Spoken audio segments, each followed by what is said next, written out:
Hello everybody, Jordan here, the PH is silent. Today we are talking about Grumbar and Gwaeron Windstrom. One is an earth-based elemental god while the other has a last name, which is cool I guess. So let's dive in. Grumbar, the gnarly one, king of the land below the roots, boss of the earth elementals, god of elemental earth. Grumbar is one of the 4 elemental lords. According to AD&D Forgotten Realms campaign setting, he is an uncaring, inhuman being from the inner planes. He cares little for humanity or worshippers. Grumbar is a powerful deity, normally depicted as an immense earth elemental with bulky, muscular arms and eyes that blaze like shimmering rubies. He represents stability and resistance to change, much like a rock. Grumbar might be considered a lesser deity because of his lack of followers, but he is actually quite strong. But since Grumbar doesn't care much for his devotees, they are often depicted as cultists rather than an organized religion. Grumbar has been known to send servants from the elemental plane of Earth to aid his followers. A mighty Zorn or some lava children could appear and help a follower of Grumbar with a specific task or defense, which normally the elemental spells are mainly for wizards and sorcerers to control. It would be fun to touch that magic from a divine perspective. To be a part of Grumbar's clergy, one can be of any alignment. The Earth Elemental God does not care what your motives are any more than he cares that he is being worshipped. Grumbar has cleric worshippers, but also monks that fulfill duties of the church. Grumbar's reactions are predictable in end and result. He resists change and development, opting always to maintain the status quo.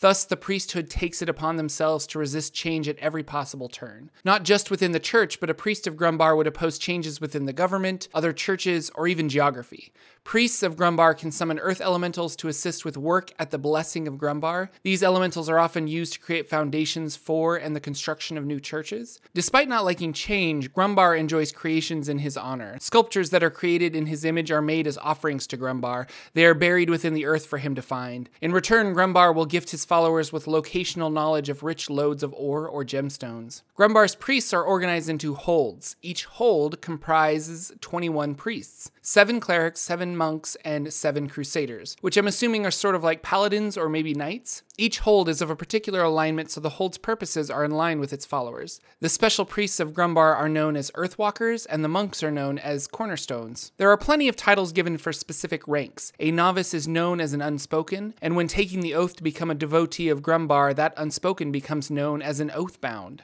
Shrines or temples to Grumbar are always made of stone, with gems and other precious minerals used for decoration. The teachings of the church preach a resistance to change that Grumbar wills. Grumbarians take oaths very seriously. Your word is the rock that you stand on, and any follower of Grumbar will not break an oath. If they do break an oath, they could be cast out from their church. Much of their religion revolves around trying to be more like Grumbar. In the D&D book Faiths and Avatars, there are some specific Grumbarian spells that clerics have access to. To bring this to 5th edition, maybe you could borrow some of the elemental spells from Xanathar's Guide to a cleric.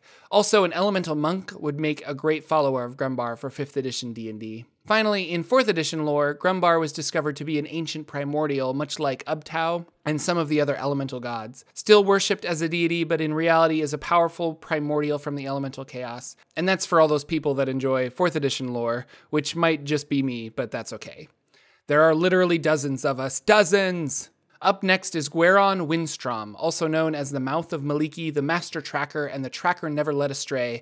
Gwaeron is worshipped mostly in northern Faerun. He is more difficult to find in other areas such as Zakhara. Gwaeron is content in forests of the north, a demigod that happily guides rangers who are lost. Gwaeron is said to be a mortal man who was elevated to godhood by Maliki. Gwaeron was a master ranger who protected nature by hunting and killing the aspect of Malar. In fact, he killed numerous manifestations of Malar in such a short period of time that Maliki blessed him and he became a deity. He is a perfect tracker and dedicated foe to evil creatures such as orcs and trolls. He is said to look like an older man with a white beard, but still physically fit and mighty. Rangers worship Gwaeron because much of the forest work a Ranger of the North does is reflected in Gwaeron.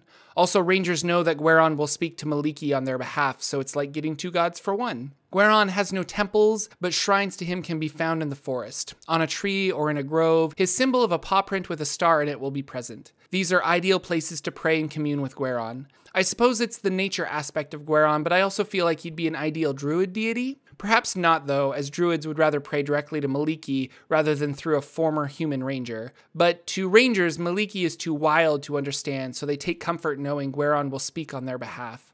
Gwaeron doesn't have a specific church so much as a loose following. Although there are a few clerics of Gwaeron, they pray for their spells at dusk and they observe no holy days other than what is celebrated by Maliki. Their dogma revolves around harmony and nature, living in the wild without destroying it, embracing the forest and not fearing it. You must live as one with the woods and teach others to do so as well. And that's it. I really like the idea of a Grumbar cleric casting a bunch of earth spells. Maybe a forge domain cleric or something new. Some interesting dwarf cleric of Grumbar that can mold the earth around him. And Gwaeron, although perfect for a ranger to worship, it would be interesting to see a nature cleric that followed Gwaeron. Talking to animals and protecting the forest. It could be a lot of fun to worship a smaller god, more localized. Thanks for watching, everyone. We'll be back with more deities next Wednesday, and I will see you all in the next video.